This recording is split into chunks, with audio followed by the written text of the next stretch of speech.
Hey, how are you? Oh, nice picture in the background. Black Well, Sabbath. yeah, I'm working on it. Yeah. I'm working Mm. on it. They need to sell some merch too. So that's my promotional moment. Yeah, sorry for being late. That's It's okay. like like That's Queensland is like 30 minutes ahead. I seem to be like 10 minutes late from wherever I am. well, So we're in Western Australia, so we're about 10 years behind. oh, fair enough. Then we get to meet in the middle soon, especially on tour. That's right. It's great to have you back again in Australia, even though you're only playing the East Coast. But it's been a while. Last time you were here, you were with a band, and now I guess there's a new beginning for us all. Are the shackles off? Do you feel freer? Is it Are Uh, there any downsides of being a solo artist? it's a wee bit different feeling at the end of the day. So I was we started or put together the band Hin when we were around maybe 13, 14 years old. So we literally grew up together with the lads, and we were a band of brothers, especially when younger. And the sort of like Three Musketeers aspect of a band is very important. I don't like it, especially these days. It seems to be that there's like five entrepreneurs coming together, and then they're recording their albums in different spots, and it's very egotistical. And I think it's the hive mind or the rat king aspect that's very, very important when it comes to band, to having a band or being in a band.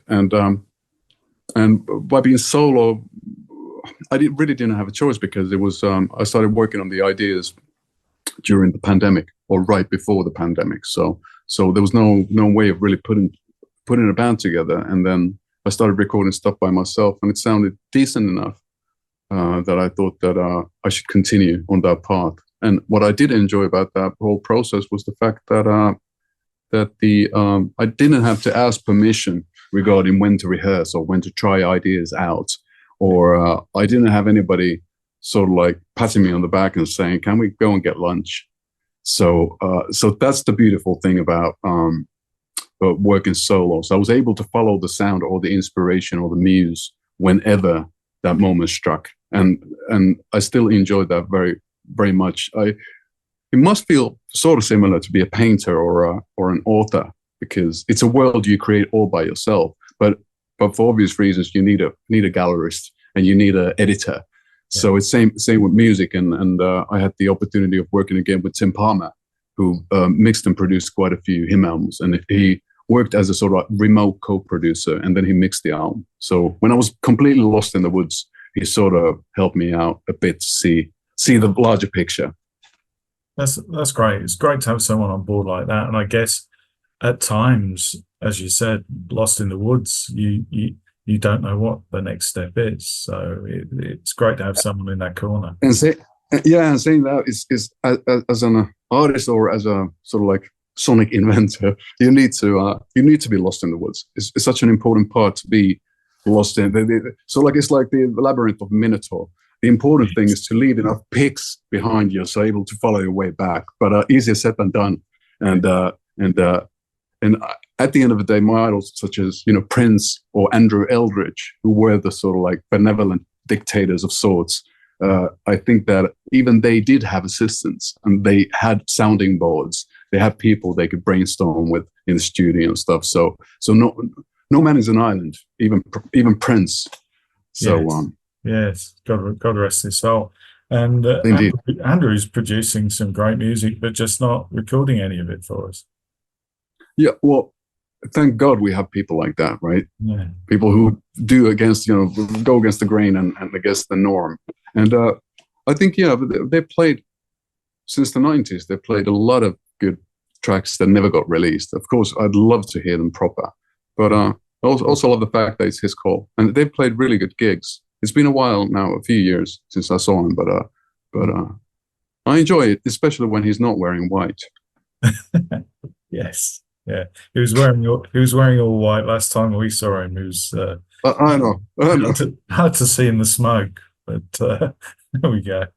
Um, so you've already told me what the biggest positives I guess are, and I love the name Neon Noir. It just conjures up so many different images. Um, the black and white, but also the brightness of the neon as well. Was it part of the film? Where did your inspiration for using that name come from? Um, I think, I'm a kid of the 80s. I was born 76. So all Mm. my musical influences and so like when I wasn't a complete toddler, when I came out of it, so to speak, that's when I got into music, and neon was a big part of the 80s. And I like the idea of radiant darkness, Yeah. that the depths of sorrow can be elevating as well. And they sort of like the song "Dancing with Tears in My Eyes." Yes. Sort of that sort of and what Depeche Mode have been doing most of their career. That's sort of like danceable sadness, and I love that idea. I love the alliteration. I like how it rolls off your tongue, the neon and the noir together. And then I love the fact that they're both international words. Mm. I guess is it neon is probably from Greek, like ancient Greek or something, before it was used in Latin or whatever. And then I love film noir, but for me, as an 80s kid, the biggest sort of pseudo film noir film was Blade Runner.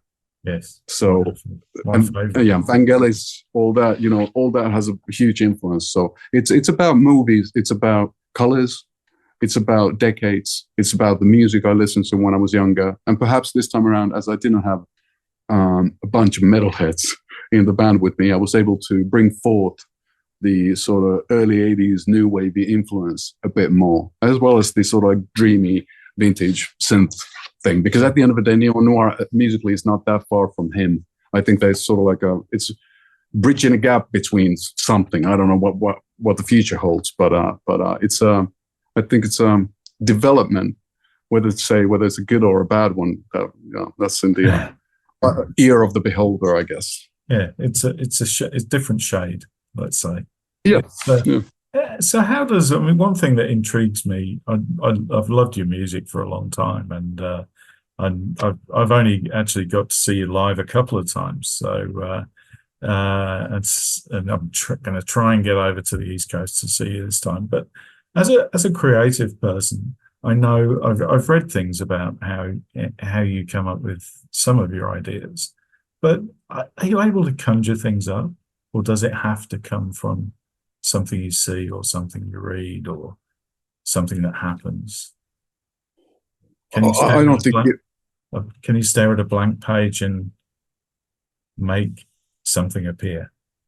Well, music is like that, isn't it? It starts from silence, and all of a sudden, in 2 months, all of a sudden, it's a finished project that evokes all sorts of different feelings, especially within me. But I don't think any magician comes up with the goods from nowhere.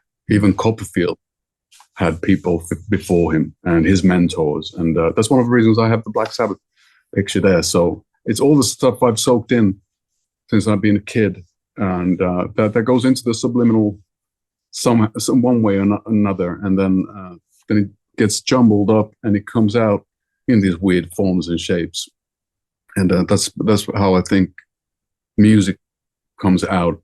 I don't work on music. I don't sort of like sit down on a piece of paper. I think I have to experience or live an emotion that's new to me, or a different shade, as you put it so eloquently, and I think it happens via that. Something needs to be said which I can't say in words or plain words, and I can't really explain verbally. So that's when the music comes in, and that's what I'm trying to do. It's those little wistful moments. Everybody knows that, you just experienced your life's first heartbreak, and then the sun is setting at the same time, and you have the runs, and just trying to combine all that. But it's yeah, yeah. I think it's like an interpreter of the stories that I'm not being able to. I'm not able to tell in any other way. That's where music comes in, and that's why it's such an important thing for me. To support the lyrical aspect and sort of like put the meat on the bones of the lyrics. Yeah, I think it's incredibly interesting because I always think if a certain number of people see the same thing happen, they'll all experience it in a different way. And people with your musical background, like I think first album, if it's true that really took you, as Animalized by Kiss. Oh Now, yeah, And It was. most Yeah, people but who listen to that might not come up with what you come up with at the end of the day. uh, well, I've always been an emotional bastard myself. It's my parents will listen to a lot of the old school Finnish music that's very melodramatic and very melancholy, and yet at the same time they will listen to Rolling Stones and J.J. Cale and Yeah. all that stuff. I remember when my dad used to drive taxi and he used to take me to the nursery and and school and in the 80s, yeah, because there was a time when everything was on TV, so it was not only about Kiss or not only about Animalize. It was about Culture Club and Nick Kershaw and Duran Duran and Madonna and Michael Jackson. Yet it was Kiss, White Snake, Rainbow, a bit later on Metallica. There was a lot of stuff going on, and then I think due to us not having digital platforms that like we are now, that we can enjoy whatever we want to enjoy whenever. There was the filters of TV channels, for example. So if you were watching a chart show, that's all you'd see, and it happened maybe once a week. So it was like recording that on VHS and then repeat, rinse, and repeat, which is something people probably don't do so much these days. It was we were lacking material, and we had to wear everything out. Sex magazines included. I think you're right. There is the fact that our palettes were so limited that you had to go out and find stuff, and it wasn't just there for you. And I think that's where a lot of that crazy creativity in the 70s and 80s came from, is the fact that you had to make it up. It wasn't already there. Yeah, and also the limitation of stuff not being available also means that you didn't know so much about bands. There wasn't a lot of interviews available. I come from a country where we didn't have international magazines available that much. We only had 3 TV channels or 2 when I was a child. So that also meant that we had to. I'm not sure if it's a good thing or a bad thing, but we had to let our imaginations do most of the work, as opposed to these days when you can find whatever fact. Well, remember the days sitting down in a pub and wondering about, what was the year of what was the name of the studio where Black Sabbath did their second album? What was the month? And we speculate that over pints of beers for ages. And these days, it's just like you put on Wikipedia and it's there. And Wikipedia is like premature ejaculation, isn't it? Takes the fun out of it. It does. But yeah, we've got to adapt. We've got to move forward. I know. What was I mean, someone who plays all the music, plays all the instruments, writes the album. What was the most difficult part of recording the album? I thought there was a bit of a tall order when I came up with the idea of recording the whole thing. I did song at a time, finished a song at a time, but it did feel quite demanding and sort of you go pretty where you go like this. It's never gonna end.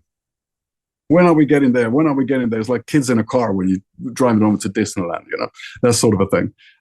It was I think that was the most demanding thing, because I like painting myself in a corner, and that was the whole idea. I like to be kept on my toes, and that was the idea, to create that sort of task that for me seemed quite Herculean. And but then at the end of the day, the rewards are well worth it. A bit of suffering here and then there, and just keeping everything together and trying to make it a cohesive one album. I think that was the biggest challenge, and not so much just playing bass guitar or drums or whatever. It's that's all part of the equation. And these days, with the aid of digital tools such as Pro Tools, you can record stuff by yourself way easier than back in the day when you had to have an assistant or and you had to calibrate your tape machines and stuff all the time. So it's given us the sort of grumpy musicians with not sort of like that don't lack in talent, but are quite rough around the edges. Let's put it that way. It gives us the chance to deliver and put together something that's actually listenable. Did you have a vision when you started, and did that vision turn out as you planned, or did you go off at tangents and have It's to bring both. it all together? Yeah. It's both. I've been recording and writing music for such a long time that I know that usually that's a song that you think is the most important for everything. That's the floodgate opener of a song. Usually that's not the important song. That's not the favorite song of people from the album, but it's one of the favorites and one of the important songs because that opens up the whole process of a new album. For me, it was "Runaway from the Sun" on Neon Noir. That was the first song that I wrote in English after him broke up. So that as such is very important to me. But whether it's the best song or whether it's any good, that's beside the point. There's so many different things a song could be there for. It's like the Kill Your Darlings thing, and then the fact that you need to write shit songs. It's important because you can't just come out of nowhere and just write great songs. You need to be able to work on ideas because that's how you build your own sort of like system of knowing what's good and what's bad. It's like, oh, that's a bit iffy. Let's not go that far and take it back a bit.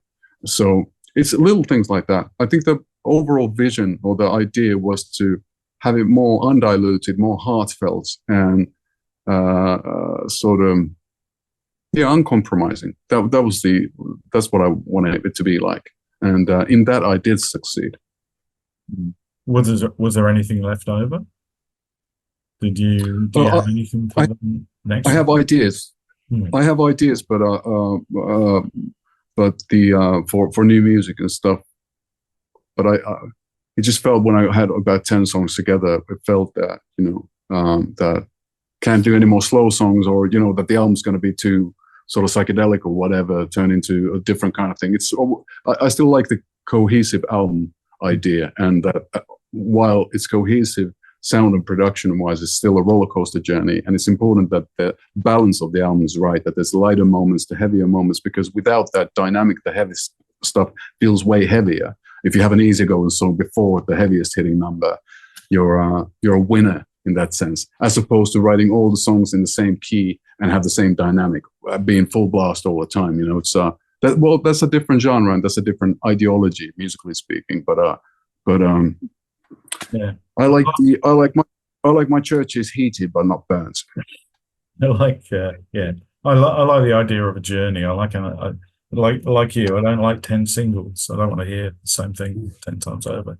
I want to be taken somewhere by different songs, and you're right. Sometimes the kernels that spark the inspiration aren't necessarily the songs that will hit everyone straight between the eyes. They've got to have them. One of our writers, the kernel panic.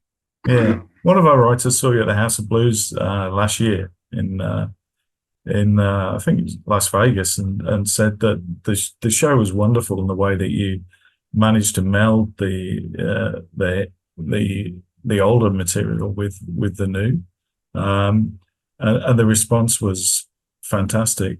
How are you finding the response to the new album now that we've lived with it for almost a year? Well, the operation in its entirety has been quite. I've been awestruck, and I've been exhilarated, and really pleasantly surprised, because there were so many things. Him was such a big part of who I am, and still is such a big part of who I am. I wasn't sure whether I can pull off writing a good song by myself, or to perform it with new set of lads behind me playing it, and I didn't know how people were going to react.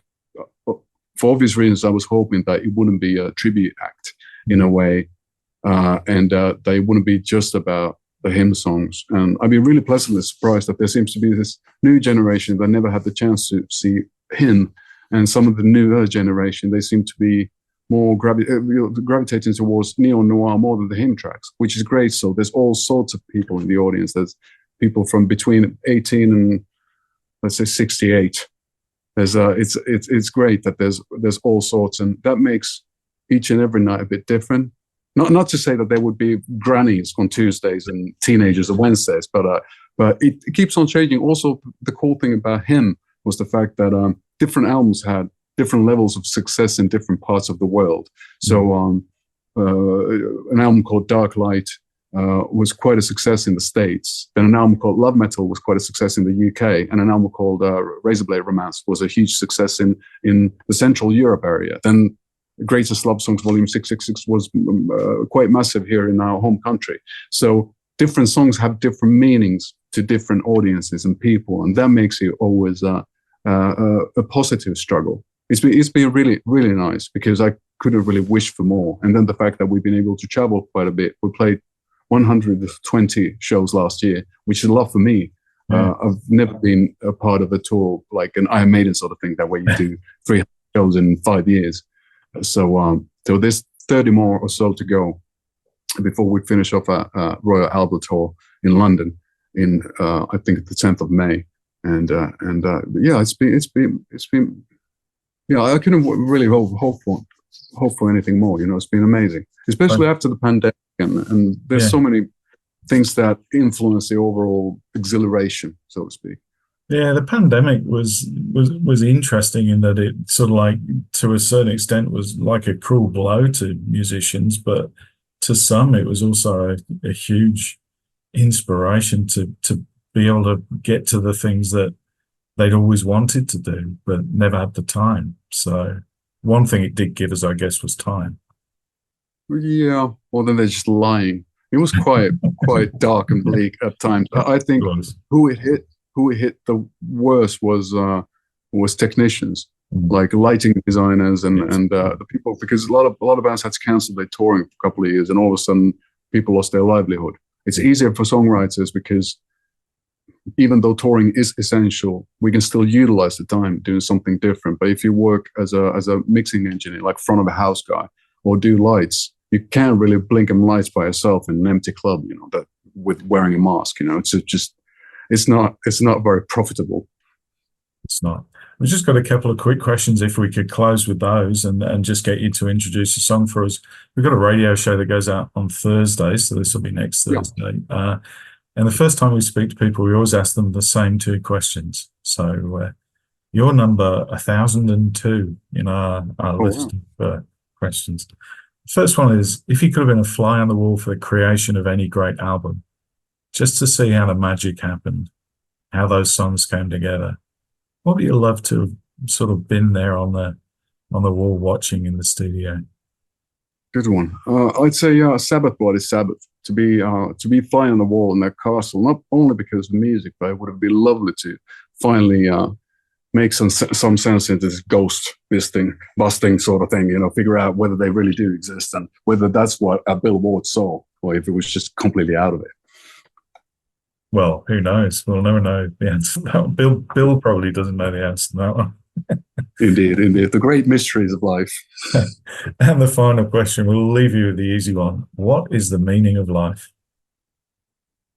The meaning of life for me, musically speaking, is to carry the torch of Black Sabbath and try to explain to people still that all musical roads lead to Birmingham, UK. Thank you so much for your time. It's been an absolute pleasure to speak to you.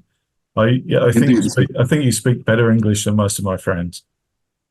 Well, it's still early in the morning, so we'll get there. Thank you so much. And I hope you get to visit one of the gigs. You know, hope you get the chance to try. I'd love to. I'm often in Melbourne, so I think if I might fly over for that one. Thank you so much. Thank you. Catch you later. Take care. Bye. You too.